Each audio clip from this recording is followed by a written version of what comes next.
Dixiecrat is nothing but a Democrat. Whoever runs the Democrats is also the father of the Dixiecrats. And the father of all of them is sitting in the White House.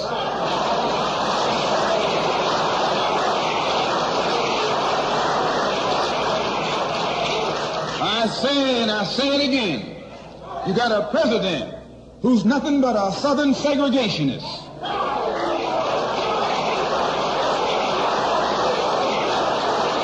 And a lot of people try to say Trump is racist and XYZ. I feel, to me, Trump is bringing the country more together than it has ever been. White, black, Latino, Asian American, whatever. People are coming together under Donald Trump. Whether you like it or not, it's happening. And it's about time. Welcome back to Quality TV.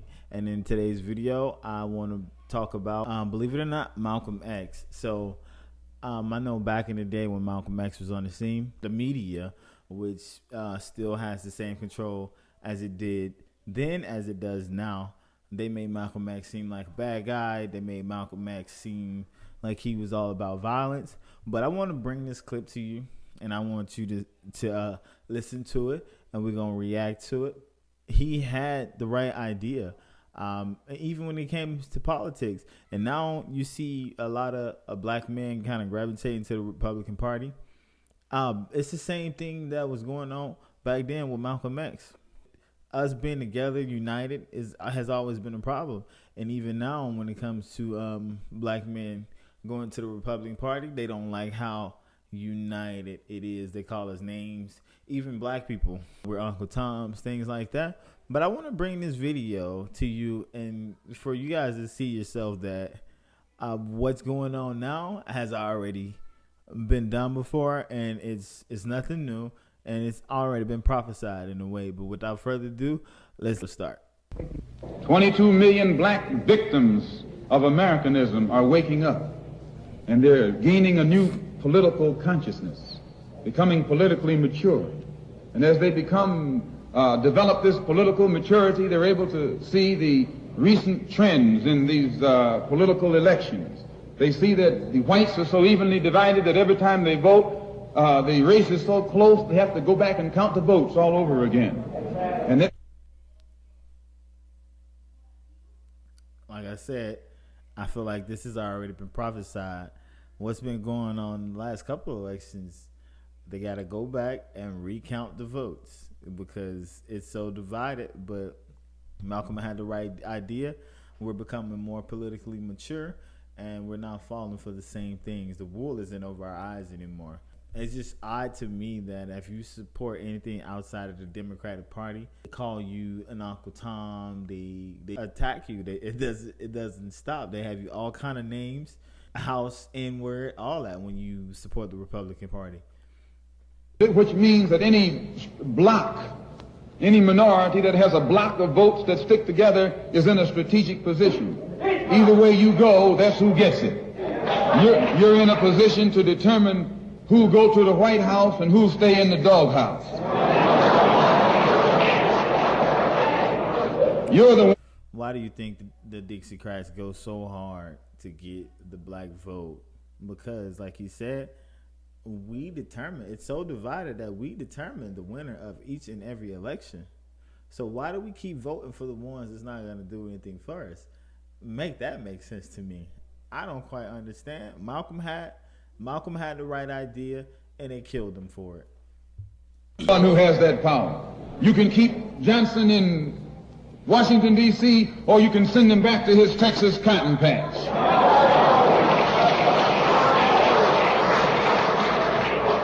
You're the one who sent Kennedy to Washington. You're the one who put the present Democratic administration in Washington, D.C. The whites were evenly divided. It was the fact that you threw 80% of your votes behind the Democrats that put the Democrats in. We gave Joe Biden 90%, over 90% of the black vote, and look what's happened to the country since he's been in office. Look what happened to the country since we elected Kamala Harris into office. We have to be smarter than that. We cannot keep giving our votes to the Dixiecrats. It's never been beneficial for us, and Malcolm said it even back then. But once they took him out the picture, they pulled that wool right back over our eyes. White House. When you see this, you can see that the Negro vote is the key factor. And despite the fact that you are in a position to be the determining factor, what do you get out of it? The Democrats have been in Washington, D.C. only because of the Negro vote. They've been down there 4 years. And all other legislation they wanted to bring up, they brought it up and gotten it out of the way, and now they bring up you. And now they... Every election cycle, the Dixiecrats, they promise us X, Y, and Z. It never gets done. And then at the end of their term, they go to screaming, we're going to do this for black people, we're going to do that for black people, and it never happens. I'm telling you, it's odd how, even back then, but I say sometimes, I say to people that when we get into battles about politics, historically, we had black people that supported the Republican Party, and it's just disappeared, but it's making a resurgence now, and I'm loving it. Bring up only 177 are Republican. In the Senate, there are 67 Democrats. Only 33 are Republicans. The party that you backed controls 2/3 of the House of Representatives and the Senate, and still they can't keep their promise to you because you're a chump.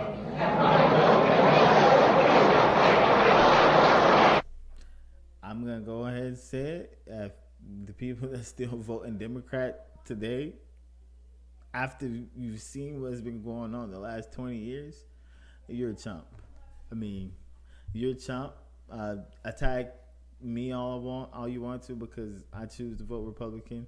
That's fine, but I know better. I would say being woke is an issue, right? But real wokeness is like people that support the Republican Party, in my opinion. But that's just me. Anytime you throw your weight behind a political party that controls 2/3 of the government, and that party can't keep the promise that it made to you during election time, and you're dumb enough to walk around continuing to identify yourself with that party, you're not only a chump, but you're a traitor to your race.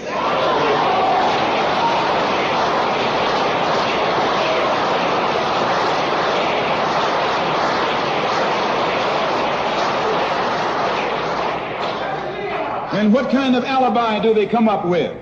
They try and pass the buck to the Dixiecrats. Now, back during the days when you were blind, deaf, and dumb, ignorant, politically immature, naturally you went along with that.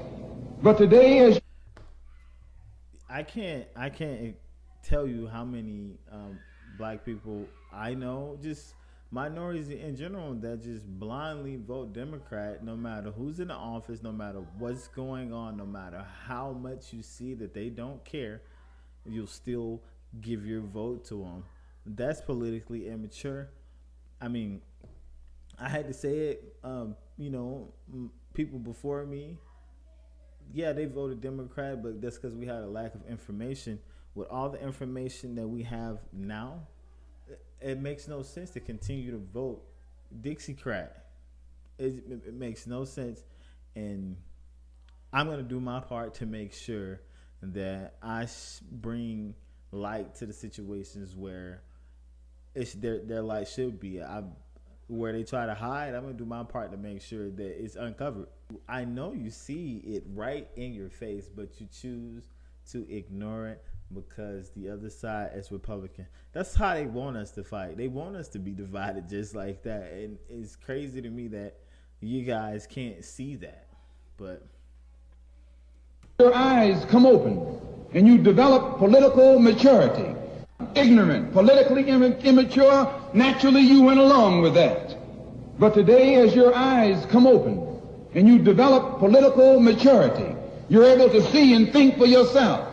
And you can see that a Dixiecrat is nothing but a Democrat in disguise. You look at the structure of the government that controls this country. It's controlled by 16 senatorial committees and 20 congressional committees. Of the 16 senatorial committees that run the government, 10 of them are in the hands of Southern segregationists. Of the 20 congressional committees that run the government, 12 of them are in the hands of Southern segregationists. And they're going to tell you and me that the South lost the war.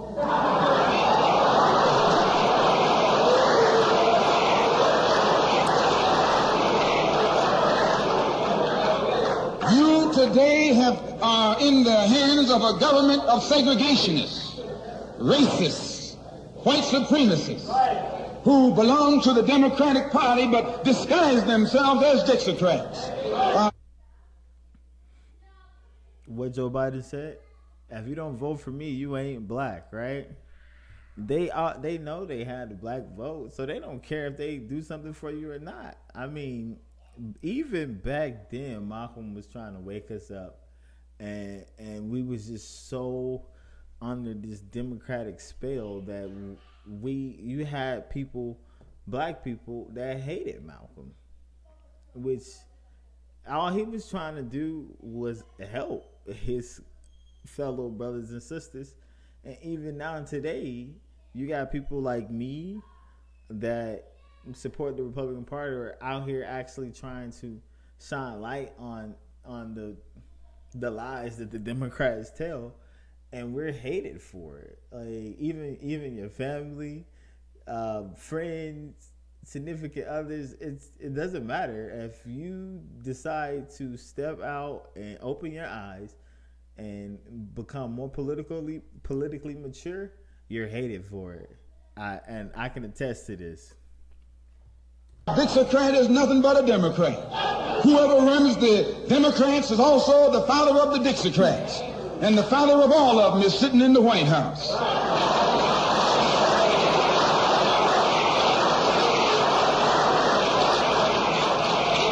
I say, and I say it again, you got a president who's nothing but a Southern segregationist.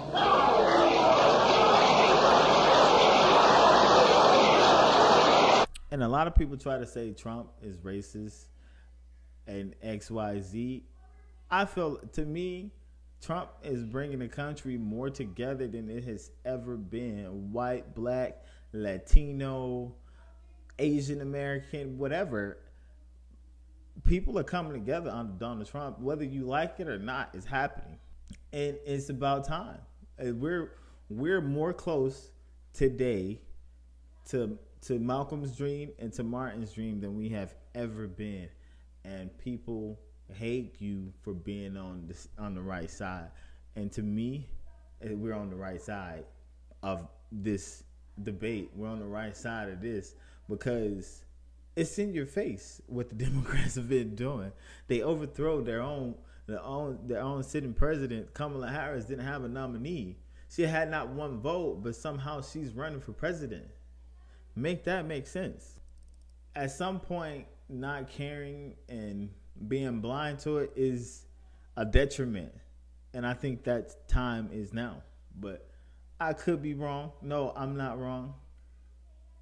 I just feel like, what can we do to actually get people to see that the current administration and the ones before them, they're not, it's not where it's at. It's just not. From the state of Texas, they'll lynch you in Texas as quick as they'll lynch you in Mississippi. Only in Texas, they lynch you with a Texas accent. In Mississippi, they lynch you with a Mississippi accent. And the first thing the cracker does when he comes in power, he takes all the Negro leaders and invites them for coffee. When Kamala Harris and her puppeteers kind of ousted Biden, what the first thing she do? She got on a Zoom call with hundreds of black women, right? They used the black women thinking that it's going to get the black men. But this time around, we was ready for it, and we wasn't having it. And they know it, and which is why they're really in panic mode. He's all right. And those Uncle Toms can't pass up the coffee.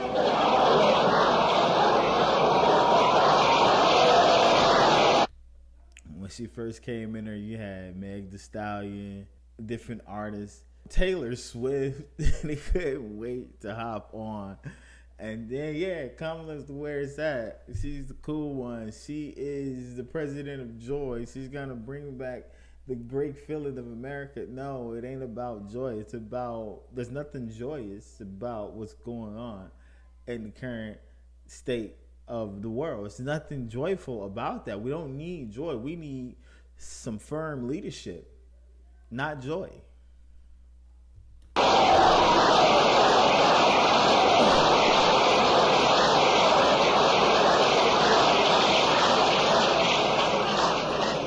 They come away from the coffee table telling you and me that this man is all right because he's from the South. And since he's from the South, he can deal with the South. And look at the logic that they're using. What about Eastland? He's from the South. Make him the president. If Johnson is a good man because he's from Texas, and being from Texas will enable him to deal with the South, Eastland can deal with the South better than Johnson. No,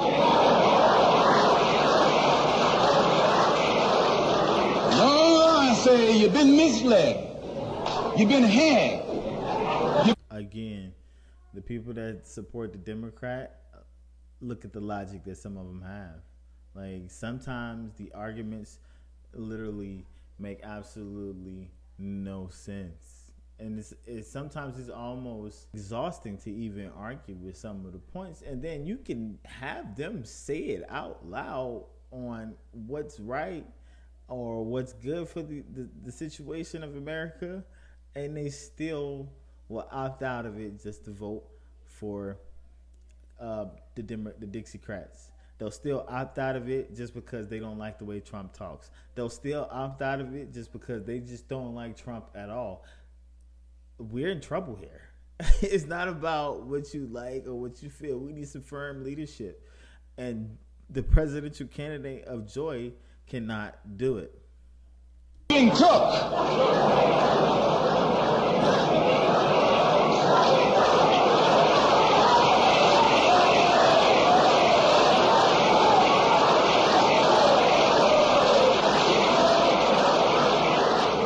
I was in Washington a couple of weeks ago while the senators were filibustering. And I noticed in the back of the Senate a huge map. And on this map, it showed the distribution of Negroes in America.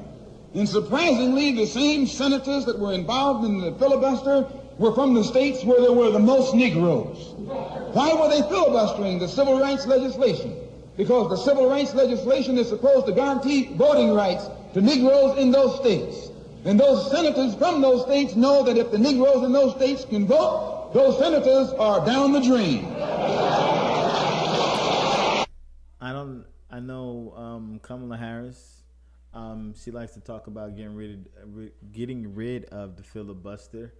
I'm not exactly sure why, but I mean, if Malcolm was talking about it back then it must be something. I'll look into it. I'll figure out why they want to remove it. The representatives of those states go down the drain. And in the Constitution of this country, it has a stipulation wherein whenever the rights, the voting rights of people in a certain district are violated, then the representative who's from that particular district, according to the Constitution, is supposed to be expelled from the Congress. Now, maybe that's why they want to get rid of it. Because if the voting rights of people in a particular district is violated, the senator should be ousted too, right? Maybe that's it. I'm not sure. This particular aspect of the Constitution was enforced while you wouldn't have a cracker in Washington, D.C.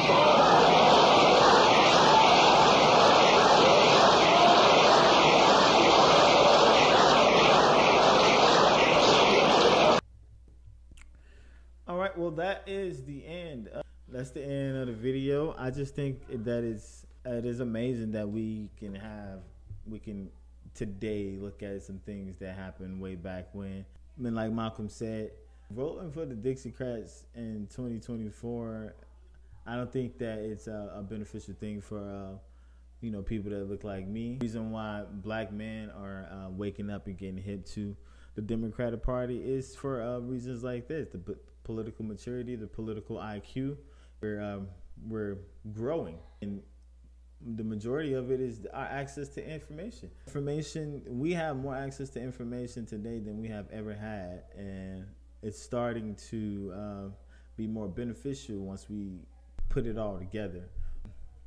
If you enjoyed the content here today, please feel free to like, subscribe to the channel, and share the content.